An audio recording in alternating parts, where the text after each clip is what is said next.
The first opinion is that, before throwing the word underrated around at K-pop artists, do some research on the artist sales, YouTube views and Spotify views etc., maybe they're not underrated at all. Take Western artists for example, there are a couple of artists, example, Francis, Becky Hill, Ella Eyre and more etc. that I know of, that have much better views on Spotify than YouTube. So the artist that you call underrated, could be popular, semi-popular or getting there. The next opinion is a long one. It's that, people have said a lot that, cute concepts are dying, and, fourth generation lack vocals, but how do they know that these things are true, when they haven't even checked out cute concepts in its full form to know and haven't done any research on the cute concept fully and properly to know if what they say is true, meaning they haven't checked out all or enough cute concepted K-pop songs to make a proper judgment.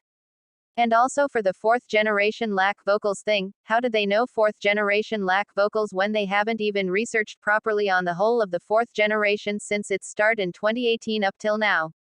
People say these dumb things, but when you'll ask them for proof and evidence, the things that they'll provide will be some shitty ass pieces of evidence that make no sense. People will always find it easier to say things than actually check facts. It's the same with bullying scandals, they'll say an idol is bad, but when you ask them for evidence they'll give you some clout seeker made video or some evidence that is just plain dumb. People don't ever want to research, because they know that once they do, they'll look like clowns. People need to fucking stop saying that, cute concepts are dying, and, fourth generation lack vocals because it's getting so annoying hearing this, and also because both of these are untrue, since cute concepts are still thriving and fourth generation never lacked vocals. If only y'all got off your lazy asses and researched on Nugu groups, but no. Instead y'all sit on your lazy asses and comment these dumb things. If y'all wanna spread something around, spread things that are actually true, like, the medieval or the Wild West concept is lacking in K-pop and needs to be done more. Spread something like this, cause it's actually true. Stop spreading lies that can be debunked by me, a hardcore Nugu stan, or literally any K-tuber who takes time and effort to research on topics. Just stop. The next opinion is another long one. It's that, I'm so sick of companies debuting fun upbeat groups and then making them do a dark concept once or twice.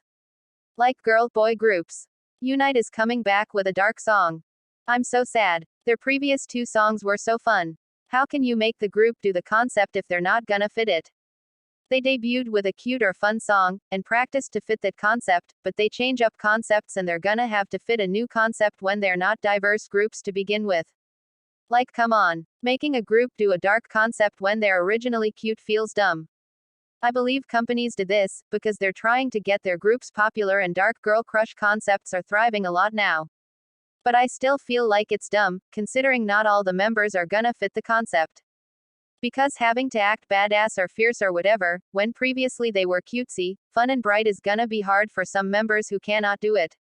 I feel like if a company debuts fun concepted groups or cute concepted groups, they should stick with fun, cute songs, and then transition into fun, bright, mature songs once they're older like Twice, G-Friend and a Pink. IDK why companies even make their groups do a darker badass type of song, when their groups cannot do it. I admit, sometimes the songs are good, but K-pop groups should focus on what the members are good at, not at what the company makes them do. The next opinion is that, I don't think anyone can be anti-something. What I mean is that, I don't think they can be an anti of something because they probably haven't checked out the music they anti properly to know if they actually anti it. Like for people who say that they're anti-ballad, have they checked out ballads properly to know if they're anti-ballad, or did they just listen to 3 to 4 ballads and then made up their minds that they're anti-ballads? Which in my opinion is not properly checking out ballads. I'm not saying they can't anti something, I'm just saying that they should properly check out the thing that they anti, to get a proper understanding of it to know if they actually anti it or not. The last opinion is another long one, and also a slight rant. It's that, there's a lot of MVs from bigger company groups and smaller company groups that are dance performance, but what makes bigger company groups so special, that their dance performance type official MVs have more views but smaller companies who do the same don't get a fraction of the views.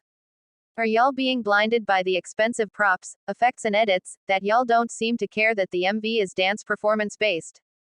I don't like dance performance-based MVs, and I'm not trying to hate on bigger company groups, but looking at how many MVs are coming in, that have mostly dance performance from bigger companies and having good views, even though it's lazily made really annoys me, because the MV isn't that good, and has a lot of dance scenes, which makes it look like a dance performance video released after the MV and before the dance practice. How can people still stream a song with a poorly done MV? Smaller groups doing the same dance performance type MVs would probably get called cheap because of their smaller budget, but for bigger groups nobody seems to bat an eye. It sucks how much people are blinded by the budget of a group that they don't seem to care if the MV is dance performance because it's a higher budget MV. Please stop streaming MVs that are mostly dance performance based so that I can stop getting mad at K-pop stans. Thanks.